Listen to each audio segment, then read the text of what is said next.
आता काय झालं, आपण सुद्धा टी व्हीवर बघितलं असेल, ज्यावेळी लाडकी बहीण योजना आपण अनाऊन्स केली त्याच वेळी लगेच एका पक्षाकडून आवाज आला, अरे बाबा तुम्ही बहिणीसाठी देताय तर भावासाठी काय, भावासाठी तरी काहीतरी करा.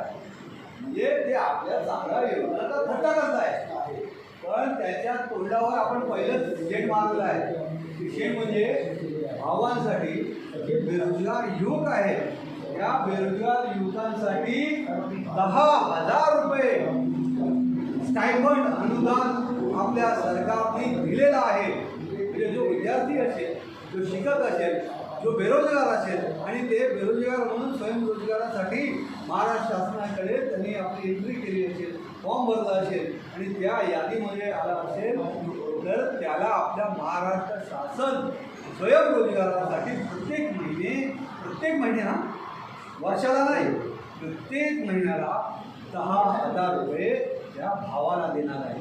म्हणून आपण काय भाऊ आणि बहीण याच्यामध्ये जराही भेदभाव करत नाही. भावांसाठी योजना आहे, बहिणींसाठी योजना आहे, काकांसाठी योजना आहे, काकींसाठी पण योजना आहे आणि